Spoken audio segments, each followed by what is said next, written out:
Assalamualaikum warahmatullahi wabarakatuh. Saya Sri Sakil Agustiani Doe dengan NIM 13142052. Di sini akan memaparkan materi mengenai konsep dasar manajemen pendidikan.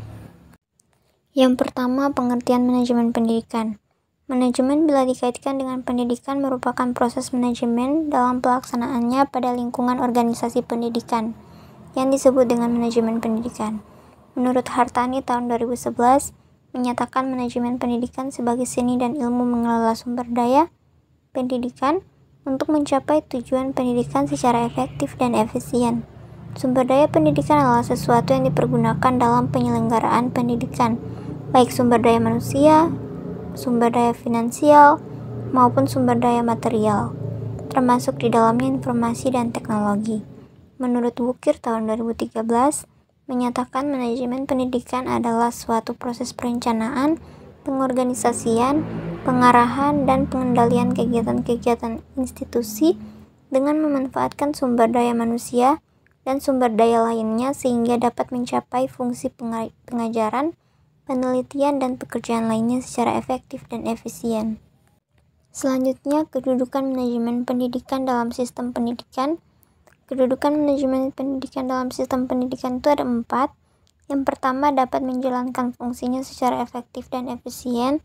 Yang kedua, bekerja sama antar komponen satu dan lainnya.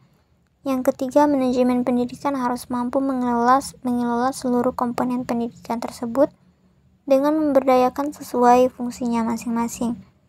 Dan kedudukan yang keempat yaitu manajer pendidikan harus mampu membuat suatu komponen pendidikan menjadi satu kesatuan utuh, mendayagunakan segenap potensi untuk mencapai tujuan pendidikan secara optimal.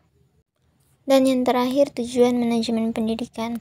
Tujuan manajemen pendidikan menurut Kurniadin dan Machali tahun 2012 antara lain: yang pertama, terwujudnya suasana belajar dan proses pembelajaran yang aktif, inovatif, kreatif, efektif, menyenangkan.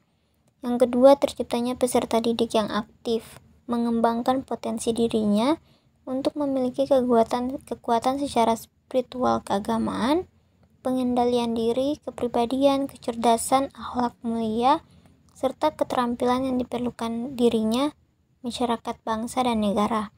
Yang ketiga, terpenuhinya salah satu dari 4 kompetensi tenaga pendidik dan tenaga kependidikan.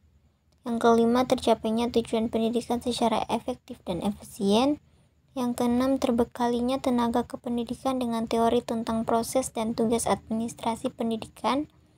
Yang ketujuh, teratasinya masalah mutu pendidikan. Dan yang terakhir, terciptanya perencanaan pendidikan yang merata, bermutu, relevan, dan akuntabel, serta meningkatnya citra pendidikan yang positif. Itu saja yang dapat saya sampaikan dalam video kali ini. Bila ada kesalahan dalam penyampaian, saya mohon maaf. Assalamualaikum warahmatullahi wabarakatuh.